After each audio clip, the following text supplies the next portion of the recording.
record now. So just so you know, we are recording.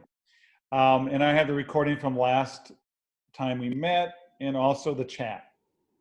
So usually we archive it with the recording in the chat in case you want to go look at something. So that those resources are there. And if you've been with us, you've seen these before, just some norms that please mute your mic if you're not speaking. We really want you to use the chat feature. That's really why Ann is here, is to keep track of the chat, because it's so hard to do that and lead the training. You can chat to the group. You can private chat to somebody else. It's a small group. And then when you do chat, maybe you can use your name and district as a starting point so we get to know you more. And above all else, in most of the trainings, in fact, all the trainings that I do, I really am pushing teachers to take risks. I took a risk yesterday using something on Zoom I never did before. And then we want you to be fully engaged, okay? So we'll just continue. So the reason we're here real quick is to really talk to each other, talk to the science educators across the county, get into share resources, and then really, especially in this time of distance learning, to really think about how we can bring science in this challenging way to all of our students, right? Because, you know, the thing that we really been talking about across the state is, you know, kids don't have access to the stuff that you'd normally have in the classroom. How can we still get them to do some hands-on NGSS style science in their classrooms, okay? So who's in the Zoom? So here's what we're gonna do. I'm gonna have you guys introduce yourself. Just go around, your name, district you're from, and what you do. And then I want you to choose somebody else to go next. So I'll start, and then I'll choose somebody, and then whoever goes will start, and will introduce themselves, and they'll choose somebody else. Got it? Okay, so again, my name is John Lazarczyk. I'm the ICOE STEM coordinator. Before that, I was 18 years classroom teacher, all of it middle school. In fact, a funny story, my first year at Hopeville Middle School, Anna Murphy was in 8th grade. So that makes me feel really old. Oh. Now she's a colleague of mine. Isn't that cool? Mm. So I am going to choose Roberto. Hello, everybody. Hey. Hi. My name is Roberto Revelo. It's my first year teaching as a full-time teacher. I teach at Kiki Camarena Junior High School. And prior to this, I was working as a nurse. Oh, awesome. All right, welcome.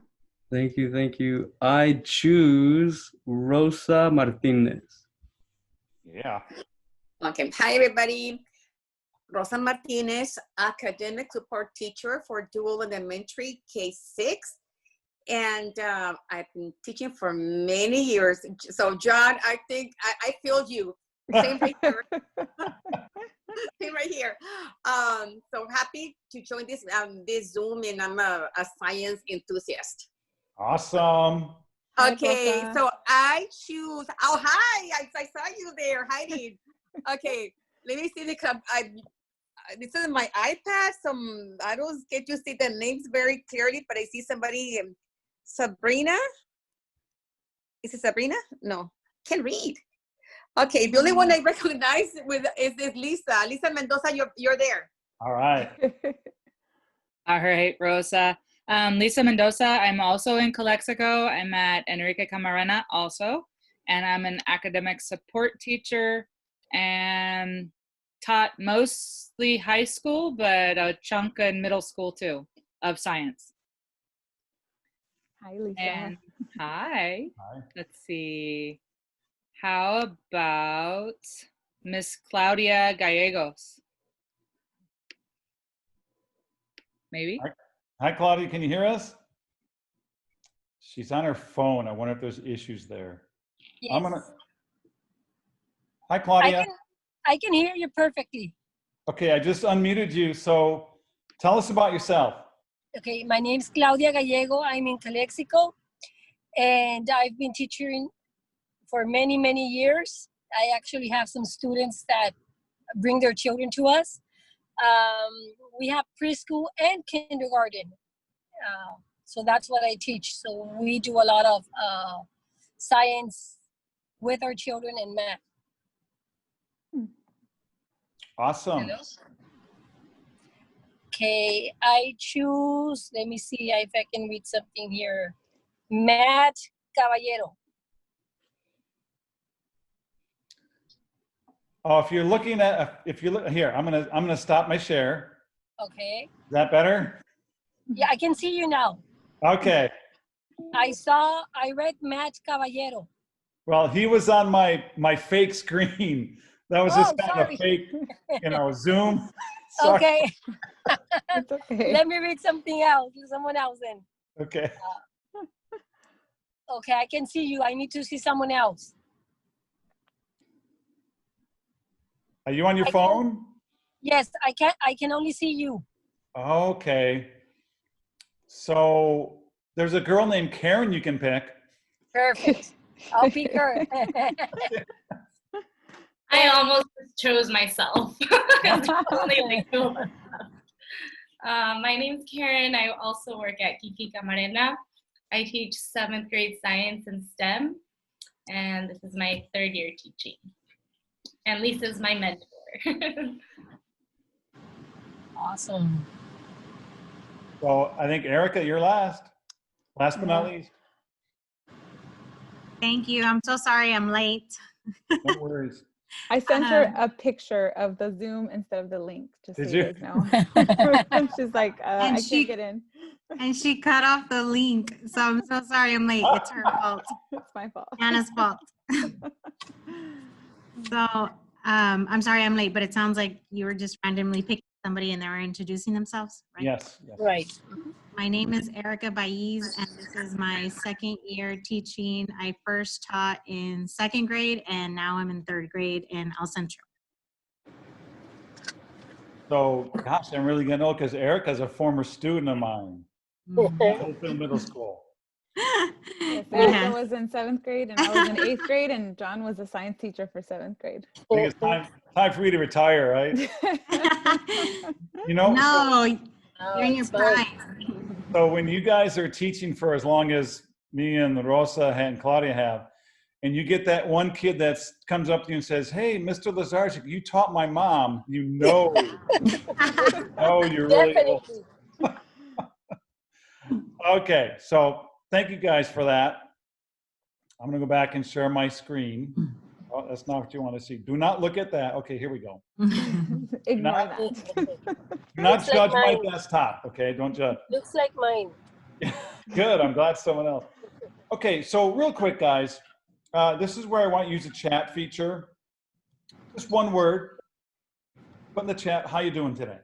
Put one word, put it in the chat. How you feeling?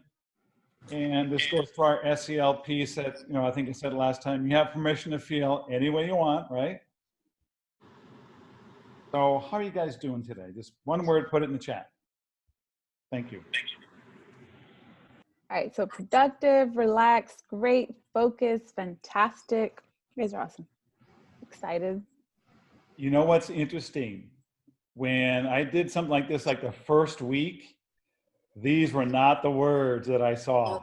Think about, go back to the first week, right? 3 weeks ago. These were 3 not the weeks words we ago. were getting.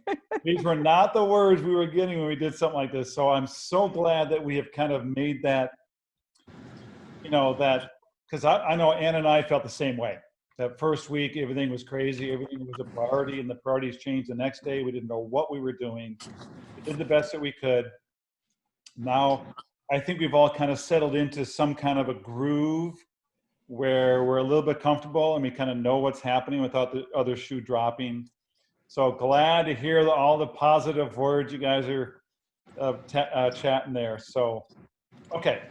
So I want to start off real quick, just showing you some new professional learning opportunities that we have. Some are hosted by us, some are hosted by others. The main one, guys, and if you can make this, we have a SCAS meeting this Friday in conjunction with the Exploratorium. SCAS I know it's not the best word, but it stands for Southern California Associates of Science Specialists. So it's Ventura, Orange, LA, San Diego, Riverside, San Bernardino County, and Imperial. We've got together, we formed this association. And originally, this May 8th date, we were going to host the Imperial. It was my turn to host, but obviously that changed. Instead, we, in conjunction with the Exploratorium, we're going to offer, it's pretty much a full day, guys, of virtual learning, 9 to 2. You notice there's a couple breaks and there's lunch. And it's one of those deals where you don't have to have your, your video on the whole time. You can kind of relax a little bit. But we're really excited about this because the main thing is going to be these hands-on activities. You may have heard the Exploratoriums like science snacks. You kind of dove into, they're going to show us some great things to do with normal everyday household items.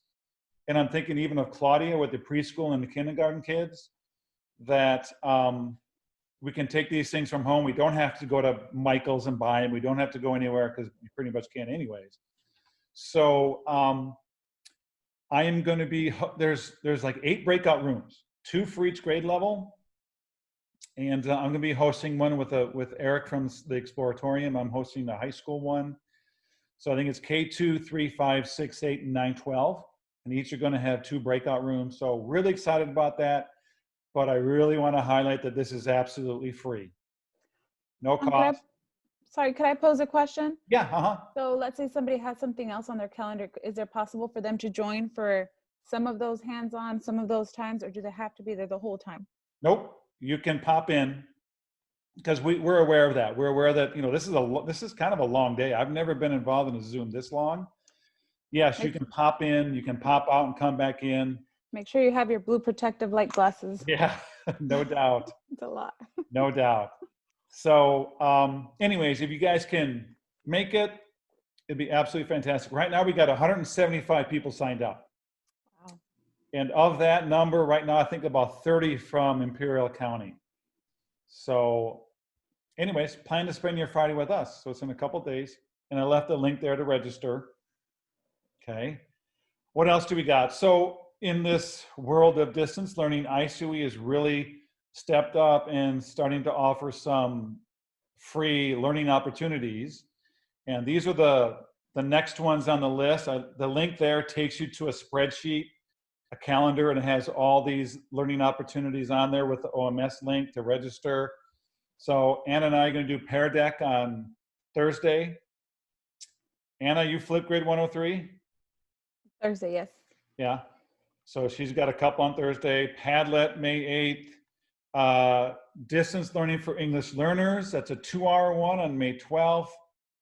And then Google Forms 101 on May 13th. So we have some opportunities coming up, and we're getting a lot of feedback where they want more. So there could be more right here. But again, these are absolutely free. Most of them are an hour long.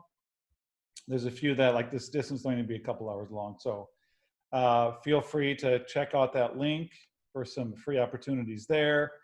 And I'm also really excited to announce, I found out about a couple weeks ago, but with all this other stuff going on, never really got excited about it. But we, and I know Lisa, Karen, you were ready to co-present on Rollout 6. That never happened. But we got invited to host a Rollout 7 on science literacy.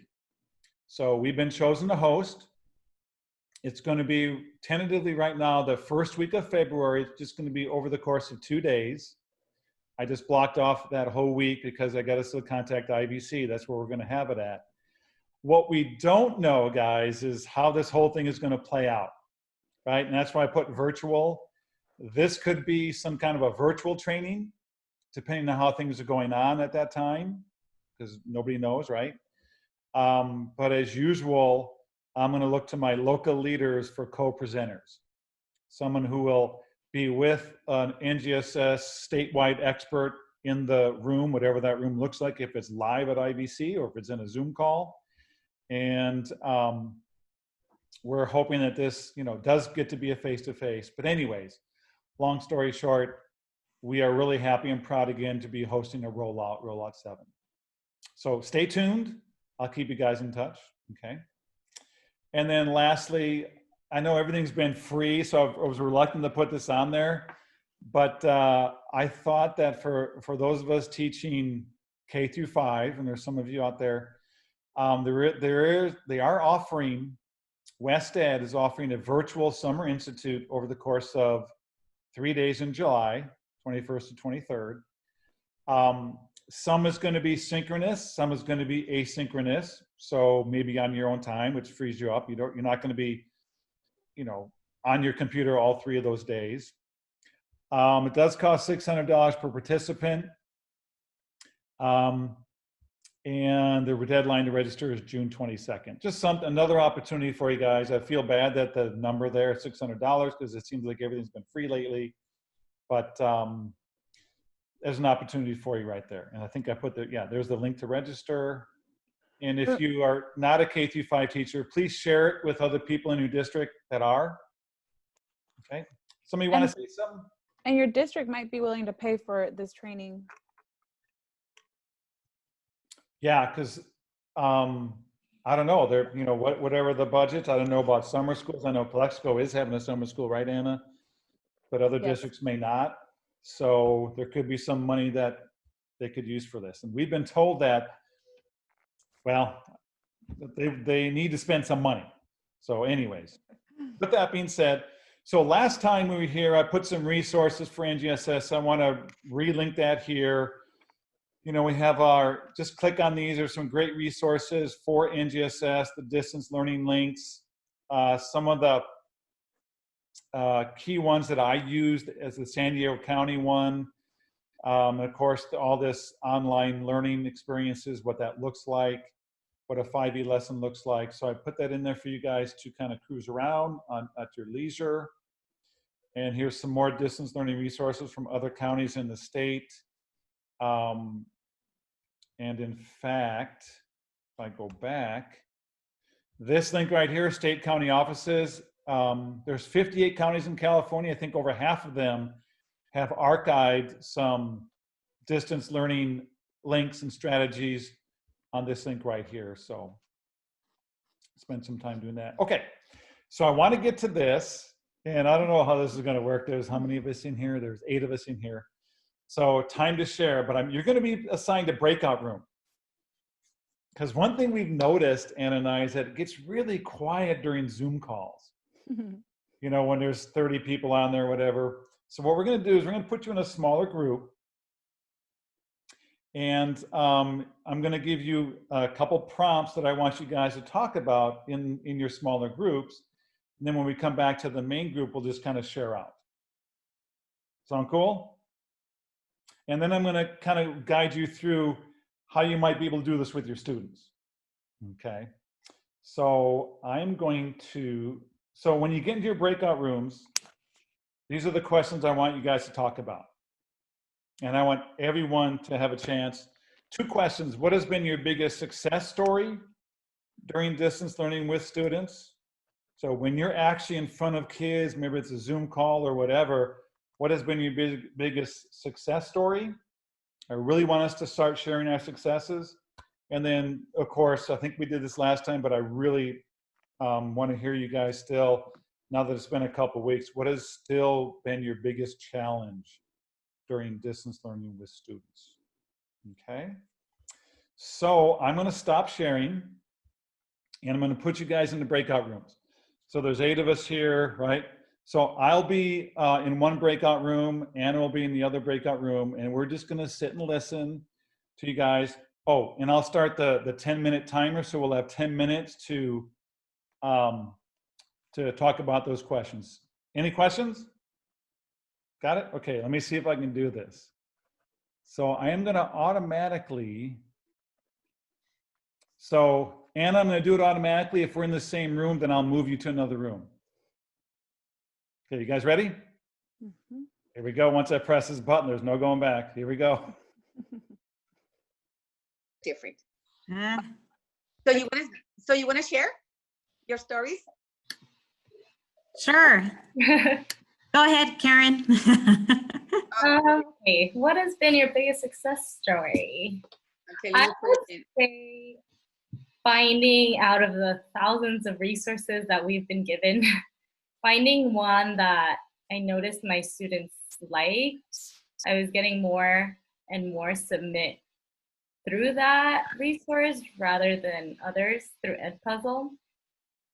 So I think that was one of my successes because, for example, posting on Google Classroom or Google Docs for them to answer questions on and submit was not getting as many submissions as that Edpuzzle. So I think that was one of my successes, and my biggest challenge is still trying to contact those that have not really logged into anything since we started our online learning. Yeah, I can agree with you on that. One success that I'll have, or that I've had, is, I wasn't sure how it was going to look from my end, being able to instruct them to open new tabs and try, Nearpod or What grade are you? third. Okay. Or the Flipgrid. And so I think with the technology at first, I was really afraid, but I think they are doing a lot better than what I expected. I mean, they're still having a lot of questions, but like I said, I think they're doing a lot better than what I thought they would have, because they are listening to the instructions of opening the new tabs, entering codes. Now, they understand now, like if they need to enter into a game or anything like that, there's a code and they're always asking for the code, or, they're able to express the problems, I guess. And the one challenge, I think I would agree with Karen. I hate to steal that, but that is a challenge, because at some point I feel I don't want to be harassing. I'm trying to look for all of them, but then it gets to a point where I'm like, should I, what do I do now? I guess that's the challenge. Okay, shall I go next? I don't have students, so the teachers become my students, and having to support all teachers, grade K6, and it's like having a complete class. Not all teachers are the same level when it comes to technology, so some they were ready to jump and roll and go many different directions. Others, I kind of held their hand in because they had never used, they're not used to using much technology, and to see them using it now and applying it, it gives me a sense like of accomplishment.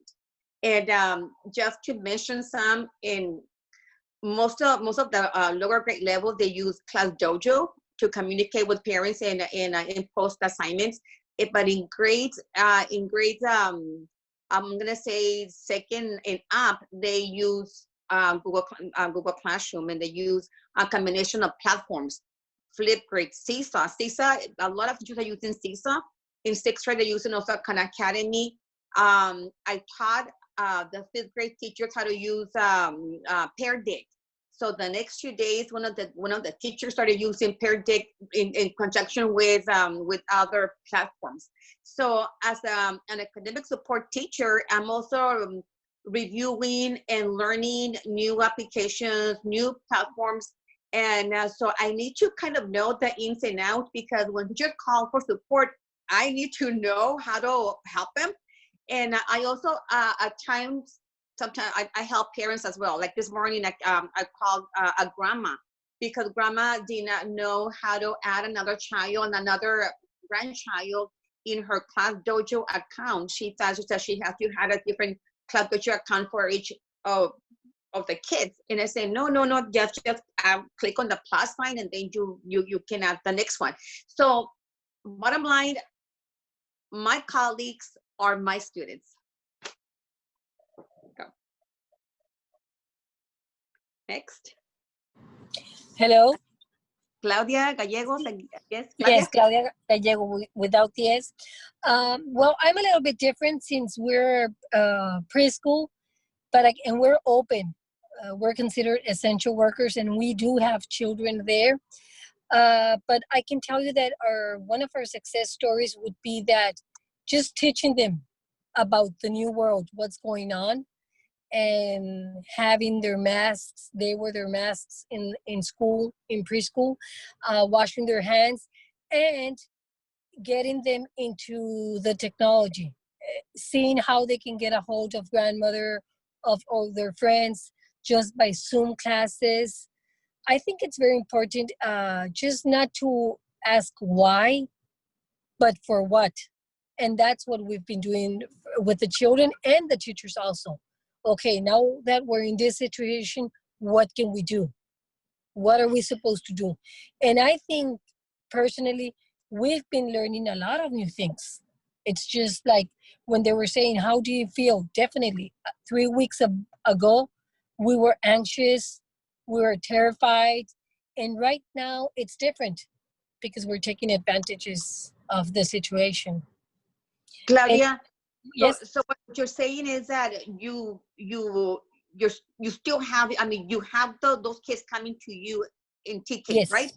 Okay. Yes. And since you're doing Zoom, okay, just from my role as an academic support teacher in a teacher myself, because you see parents, I wonder how you would feel teaching parents how to log in a Zoom meeting. Because right now, our challenge is that it's a lot of parents are afraid of technology, and Right. and it's the first time that the parents are using technology outside Facebook and maybe Right. calling and texting. But because you have that contact with the parents, just I don't know how you will feel like sharing that part if you want to kind of have a Zoom meeting just for fun, just so that they know, because those students are going to be in kinder next year Right. and that's one of my goals as well, is to reach out to more parents. Yes, that's what we've been doing. And I think, for example, even technology, even for us, like Class Jojo, Google, there's some things that are new to us, but it's just get the bull by its horns and learn new things. So I think it's adapting. It's very important to adapt to the situations and learn new things. Children are very resilient. I mean, Yes. it's amazing. So for me, that's been gratifying, seeing them and seeing parents that we're all in the same boat. So we're all learning the new things, and we're keeping us safe. We're keeping them safe, and we're keeping ourselves safe, and we're doing the hand washing. We're also teaching them so they can know. So they're not afraid, and they're able to ask, because sometimes as parents, we and adults, we forget that children are right there and they're afraid. If they see parents being afraid, they won't say anything, but they're picking up on that. True. So it's very important to have them along and talk to them at their level. But they're very smart. They're very smart. So they learn. So that's what we've been doing. I mean, just and learning anything that we can learn. I mean, with all the Zoom classes, it's amazing because I actually have to schedule my Zoom classes, because it's like, wait, this one, I have this one at this time, and then I have another one at this time. I have to be able to attend both of them. But it's exciting. Yeah, and what you mentioned, I don't think there's a human being in now in education who has not learned something new. All of us learned something new. Right. Okay. Do I do done speaking? Yes. I know somebody else wants to share something.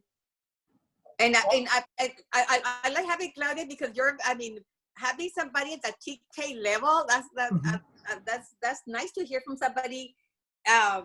I always get excited with TK and kinder and first grade, because those are not my areas. My areas is always upper grades, and I always learn from the lower grade. Yeah, and you know what? And we're a Montessori school, so they're learning at their own pace, and they're above. I don't want to say above, but since they're learning at their own pace, we follow them.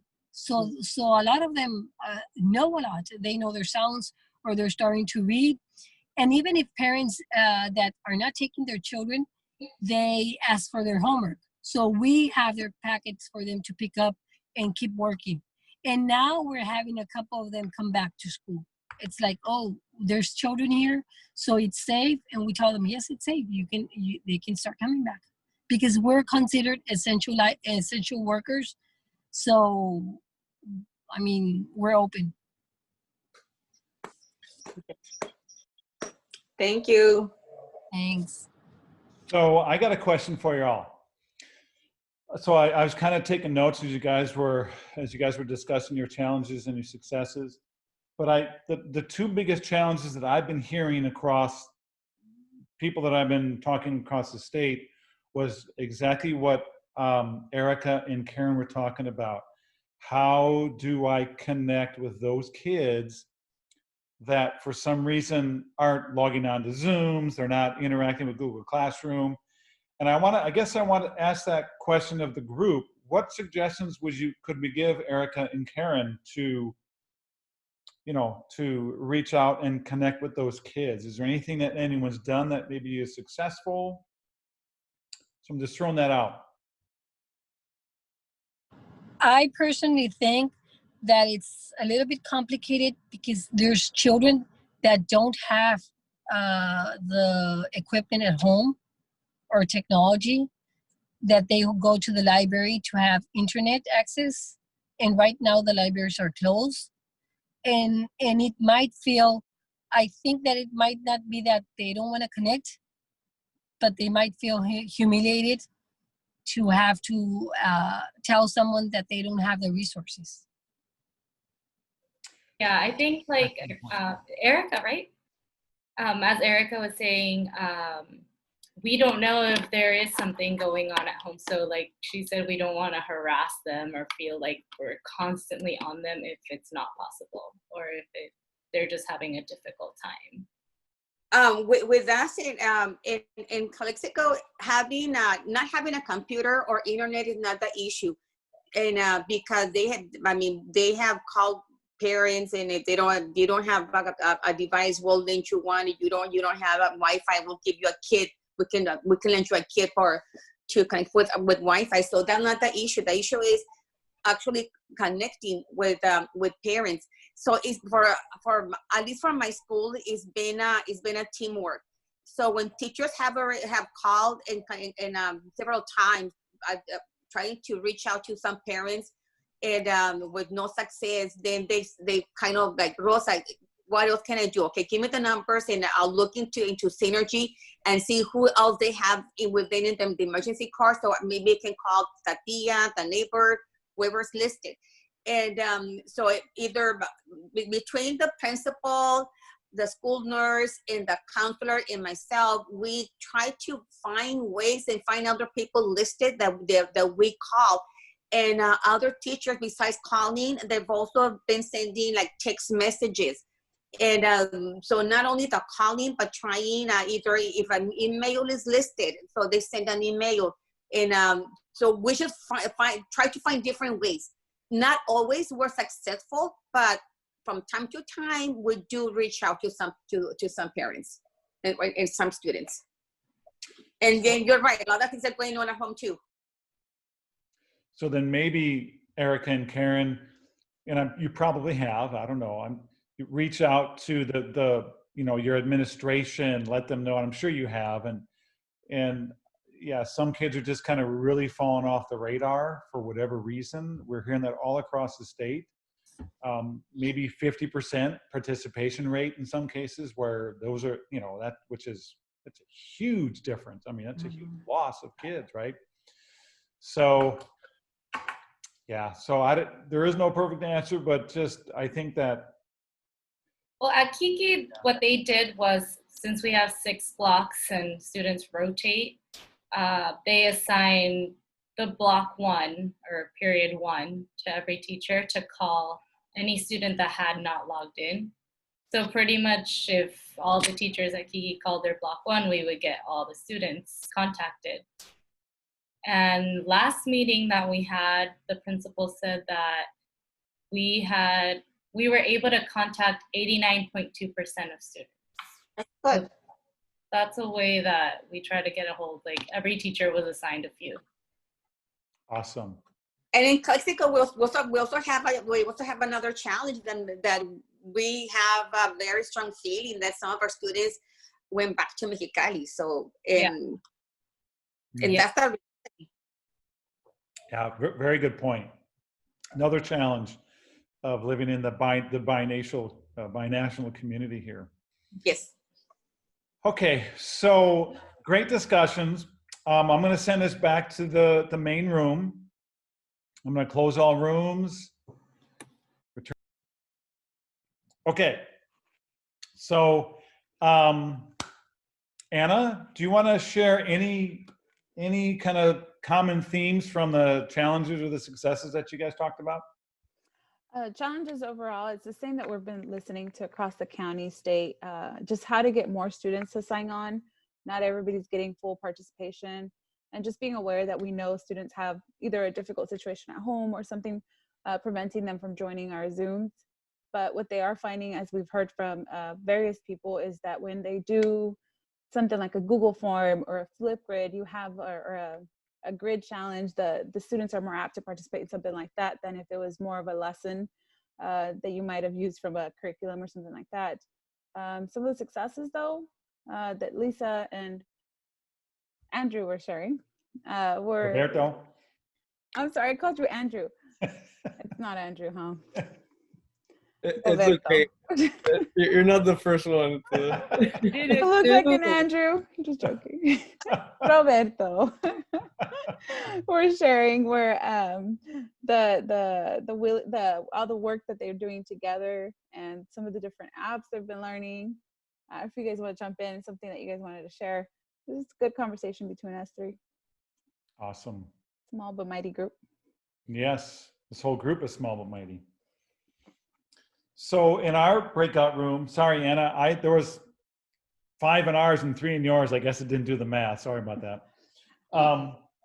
So Karen has mentioned this twice, and I've got to get into it. She's saying that when she uses EduPuzzle, that really ramps up the engagement versus just Google Classroom. So I got to find out about that, Anna. Maybe we can do a training in EduPuzzle, right? Because Next week sounds good. Okay, let's do it. I got to learn and then start sharing. And I think overall the theme was the technology piece. Even Rosa, who mainly deals with teachers, she's saying that, you know, we're all learning something. We're all learning, taking away something new. When you think about 3 weeks ago, what you've learned about technology, you know, that you never even gave it a thought before. I know for me, I have just come leaps and bounds because I never really thought about it that much before, right? So what's interesting, Claudia is at a preschool, which is an essential. So she still has kids come to her school, the Montessori school, Montessori. So she still has kids, they're wearing their masks and all that. So she said they're taking this time to kind of talk about this new world that we're living in and why do we have to wear masks and even the technology. And she's trying to reach out to the parent. I think a lot of us too are always also trying to reach out to parents to have them more technology savvy because they seem to have this phobia, right? Someone mentioned other than they know Facebook real well, but can they do a Zoom? Can they teach their kid how to do a Google Classroom assignment? So great discussions. And we kind of, you know, we also had the challenge of trying to reach out to kids, and Rosa was sharing that they're, you know, the administration of the school that she's at is reaching out. They're worried that a lot of kids may have gone to Mexicali. They can't reach them. Karen was talking about how each block 1 group of teachers, Karen, that they're reaching out to kids, and they got like an 89% success rate of reaching out to the kids, doing it that way. So, so some good stuff, good shares. And all I know is that whatever you guys are doing is not wrong, right? I think I said this before because this is all new to everybody, what we're doing. But one thing, so this breakout rooms has become a powerful tool for me. So I'm going to share my screen again. Don't look at that. Okay, sorry. So here we go. Sorry, I don't know why it does that.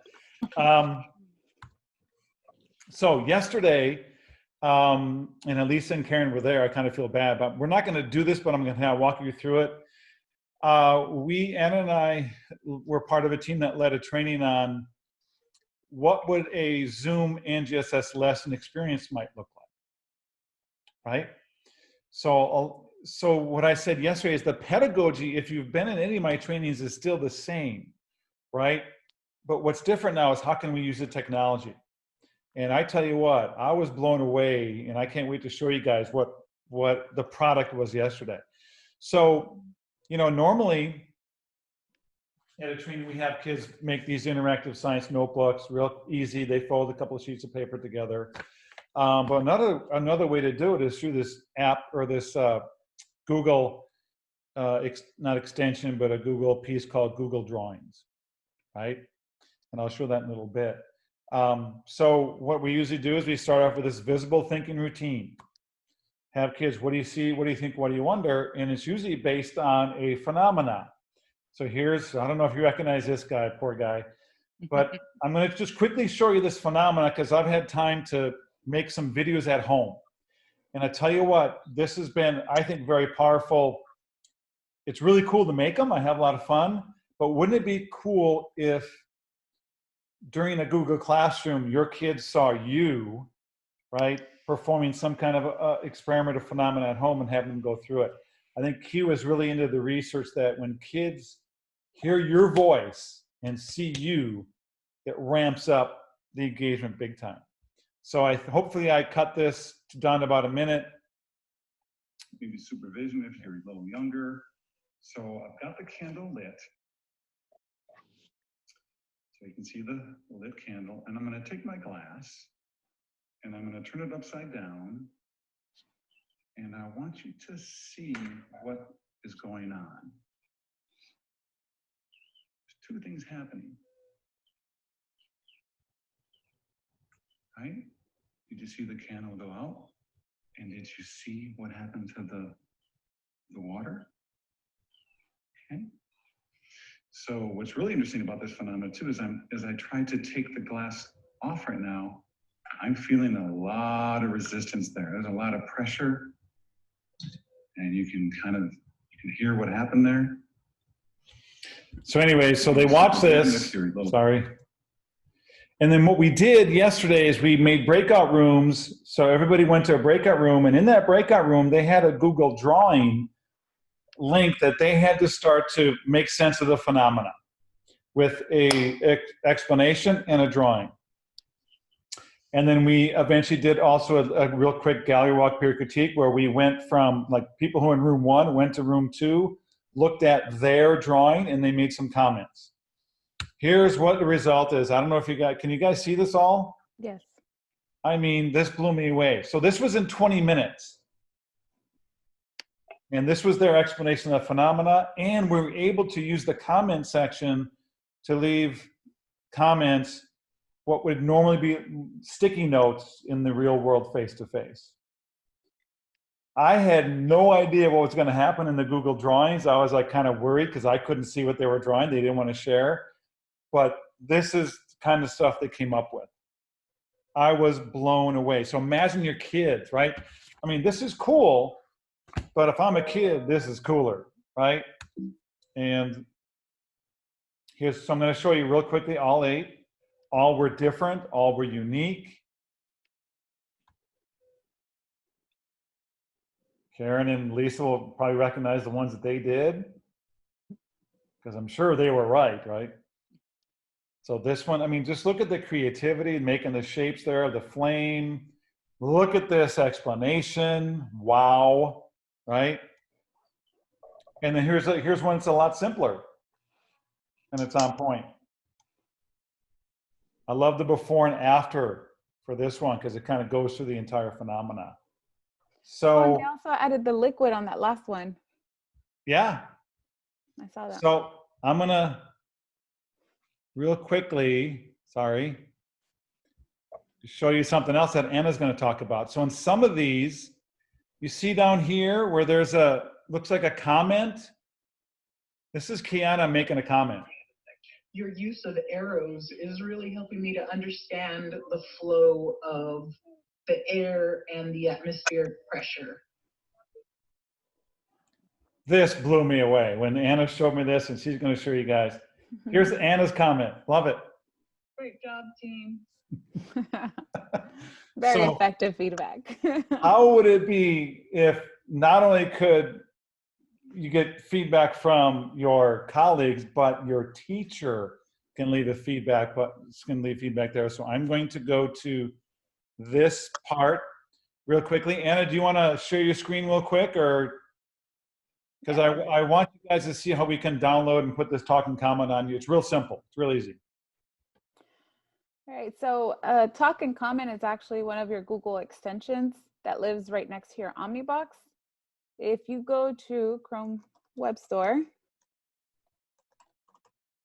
I can spell, I'm sorry. And last search I did was Toby. This extension is called Talk and Comment. It's found on your web store. Mine does not say add to Chrome just because I already have it, but you would add to your Chrome. And anytime you have a slide open or you have Google Classroom or Google Docs, right here on the right, once it's turned on, mine is turned on and I can show you. It's turned on, I can turn it off. I'm gonna leave it on. So I have this open and I can record myself saying and giving a feedback or comment. It gives me a box, I press OK. Then I can enter a comment to John's presentation.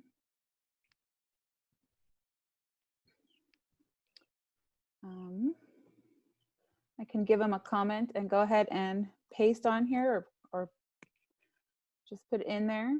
And so when he looks at this, he will have a comment already there. Sorry, my internet's a little slow. So he'll have a comment, a voice comment. I can see this working for you with your students on a Google slide or directly on Classroom. You can see it on Classroom. If you're using Google Classroom, and I wanted to leave that comment with my students.